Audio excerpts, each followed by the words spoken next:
చేసేటువంటి అవకాశం అయితే లేదు. లేదు.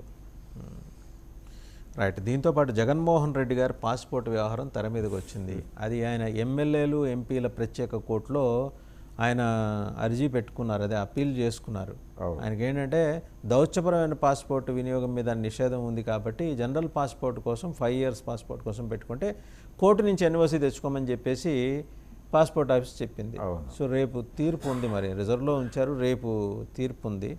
అంటే అంత సీరియస్గా టర్న్ అయ్యే అవకాశాలు ఉంటాయి. ఏమైనా అనుమానం ఉందా? ఈయన ఏమైనా సౌత్ ఆఫ్రికాలో ఈయన కొన్ని ఆస్తులు కొనుక్కున్నారట, అలాగే లండన్ దగ్గర ఒక 2 దీవులు కొనుక్కున్నారట. అంటే 5 ఎకరాల విస్తీర్ణంలో ఒక దీవి, ఒక 12 ఎకరాల విస్తీర్ణంలో దీవులు కొనుక్కోవడం అనేది పెద్ద విషయం ఏం కాదు. మన దేశంలో చాలామంది కొనుక్కున్నారు. సినిమా స్టార్స్ చాలామంది, కింగ్ నాగార్జున కూడా కొనుక్కున్నట్ట. సో దాంట్లో పెద్ద అంటే అదేమన్నా నేరంగా చూపించి ఈడీ ఏమన్నా అబ్జెక్ట్ చేస్తుందని పాస్పోర్ట్ ఆఫీస్ భయపడిందా, లేకపోతే పాస్పోర్ట్ ఆఫీస్కి ఆ అనుమానం ఎందుకు వచ్చింది? ఈయన పారిపోతాడనే అనుమానం ఎందుకు వచ్చింది? పారిపోతాడు అంటే వీళ్ళు ప్రొటెక్ట్ చేసుకోవాల్సినటువంటి అవసరం ఉంది. ఈయన మీద సీరియస్ ఎలిగేషన్స్ ఉన్నాయి, కోర్టుల్లో కేసులు ఉన్నాయి. ఆ కేసులో నడకకి సంబంధించినటువంటి పిల్స్ ఉన్నాయి, ఇన్ని వ్యవహారాలు ఉన్నాయి ఈయన చుట్టూ లీగల్గా, ఇన్ని ప్రతిబంధకాలు ఉన్నాయి. కాబట్టి మీరు కోర్టు నుంచి పర్మిషన్ తెచ్చుకోమనేటువంటి మాట వాళ్ళు చెప్పారు. అంటే జనరల్గా కేసులు ఉండటం వేరు, ఈ కేసులు నత్తనడక నడుస్తున్నాయి, వీటిని వేగవంతం చేయమని బయట నుంచి అప్పీల్స్ పెట్టుకున్నారు, కొంతమంది పిటిషన్లు వేసుకున్నారు. అవి హరిరామ్ జోగయ్య పిటిషన్ కావచ్చు, లేకపోతే RRR పిటిషన్ కావచ్చు. వీటిని అంటే కోర్టులు కూడా ఆశ్చర్యపడి ఇదేమిటి ఇంతకాలం అలా పెండింగ్ పెట్టి కూర్చున్నారు, 15 ఏళ్ళు దాటిపోయి ఈ పద్ధతిలో.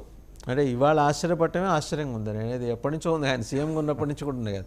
ఇవాళ కొత్తగా ఆశ్చర్యపోయేదే ఉందండి. సిబిఐ కోర్టు నడక మీద కామెంట్స్, కోర్టులే కామెంట్ చేసేటువంటి పరిస్థితి, తొందరగా తేల్చండి అని చెప్పి ఆదేశాలు ఇచ్చేటువంటి పరిస్థితికి వచ్చిన తర్వాత ఇప్పుడు ఈయన్ని వెంటనే రెండోది సిబిఐ కూడా గతంలో వ్యవహరించినంత లూజ్గా వ్యవహరించేటువంటి పరిస్థితి కాదు అనేది విజిబుల్గా చూపించదలుచుకున్నారు వాళ్ళు. అందుకని కోర్టు నుంచి పర్మిషన్ తెచ్చుకోమన్నారు తప్ప నువ్వు చెప్పాల, వెళ్ళొద్దు అనే మాట అనలేదు. కానీ పర్మిషన్ తెచ్చుకోండి మీరు, ఎందుకైనా మంచిది అన్న టోన్లోనే వెళ్ళింది అది డైలాగ్. సో ఆ ప్రయత్నం చేసుకుంటున్నాడు ఆయన. ఈ లోపు విస్పరింగ్ క్యాంపెయిన్ మొదలైపోయింది.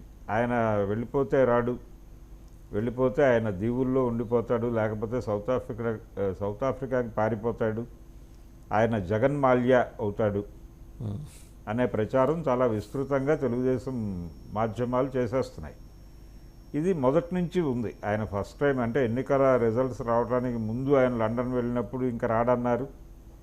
ఆయన రిజల్ట్స్ ఈ తేడా అయినప్పటికీ వచ్చాడు. Does it make any sense అండి? ఆ రకమైన కథనాలు రాయటం వల్ల ఏమన్నా ప్రయోజనం ఉంటుందా?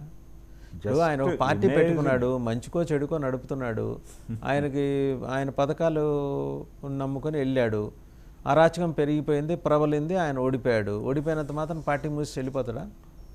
లేదండి, ఆయన వెళ్ళిపోతాడు అనేది కాదు, కానీ ఒక ప్రచారం, ఒక అంటే ఆయన క్యారెక్టర్ మీద దాడి చేయటం. ఇప్పుడు ట్రాల్ కల్చర్ మీద చాలా విస్తృతంగా చర్చ జరుగుతోంది బయట. నిన్న మా అసోసియేషన్ వాళ్ళు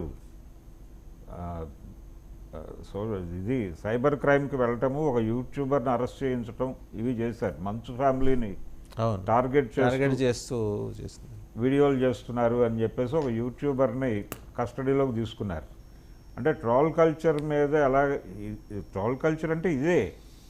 ఇప్పుడు జగన్మోహన్ రెడ్డి మీద చేస్తున్నటువంటి విస్పరింగ్ క్యాంపెయిన్ ఉంది, చాలా సీరియస్గా. అతను పారిపోతాడు, రాడు, జగన్ మాల్యా అనే ఒక టైటిల్ పెట్టేసి, అలాగే ఆయన ఈ జైలుకు వెళ్ళిపోతాడు అని కూడా చాలా వీడియోస్ చేసి సర్క్యులేట్ చేస్తున్నారు. ఇదంతా కూడా బ్రాండింగ్ పాలిటిక్స్. ఈ బ్రాండింగ్ పాలిటిక్స్లో భాగంగా ఇప్పుడు జగన్మోహన్ రెడ్డి జగన్ పెద్ద మోసగాడు అనేది బ్రాండ్ చేయటంలో భాగంగా జరుగుతోంది ఇదంతా. కానీ రేపు కోర్టు పాజిటివ్ డెసిషన్ ఇచ్చేస్తే మళ్ళీ అందరూ ఆపేస్తారు ఈ చర్చని.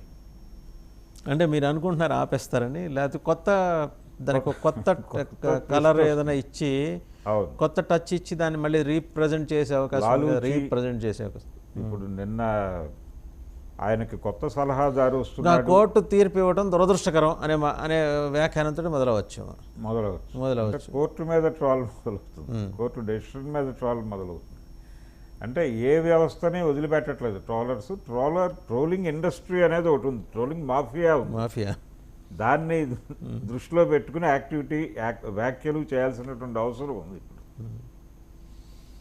అంటే ఇంకొకటి సార్, అంటే దీంతో పాటు రేపు అవుట్కమ్ వచ్చిన తర్వాత మళ్ళీ ఆయనకు ఒకవేళ పాజిటివ్గా వస్తే, మీరు అన్నట్టు పాజిటివ్గా వస్తే ఆయన తిరిగి వెళ్తారు. వెళ్ళంగానే మళ్ళీ ఇంకా ఆయన ఆస్తుల వివరాల మీద ఈడీ దర్యాప్తు ఇవన్నీ కూడా మొదలవుతాయి కదా. డెఫినెట్గా ఈ చర్చలన్నీ ఎజెండాలోకి వస్తాయి. ఆయన ఏ దీవిలో ఉండబోతున్నారు, ఎక్కడ ఉండబోతున్నారు, ఈరోజు ఎక్కడున్నారు అంటే ఒక ట్రాకింగ్ కార్యక్రమం, ట్రాకింగ్ డిస్కషన్స్ కూడా మనం చూడబోతున్నాం దీని మీద. జగన్మోహన్ రెడ్డి ఏ రోజు ఎక్కడ ఏ హోటల్లో టిఫిన్ చేశారు మనం చూసాం. లాస్ట్ టైం ఆయన ఒక సెంటర్లో నిలబడి ఉన్నాడు, క్యాజువల్ డ్రెస్ వేసుకుని. లండన్లో ఫలానా సెంటర్లో జగన్మోహన్ రెడ్డి గారు నిలబడి ఉన్నారని ఫొటోస్ సర్క్యులేట్ అయినాయి. ఈ గెటప్లో ఉన్నాడు ఆయన. అంత కీన్ అబ్జర్వేషన్, అంత కీన్ స్పైయింగ్ అవసరమా ఒక పొలిటీషియన్కి అనేది జనాలు ఆశ్చర్యపోయినటువంటి సందర్భం. ఆయన పరిపాలనలో ఎదుర్కొన్న టార్చర్ కారణంగా తెలుగుదేశం ఆ రకంగా వ్యవహరిస్తోందేమో. ఇంకా తప్పేమి అంటే వాళ్ళ దృష్టిలో తప్పేం లేదు. ప్రతిపక్షం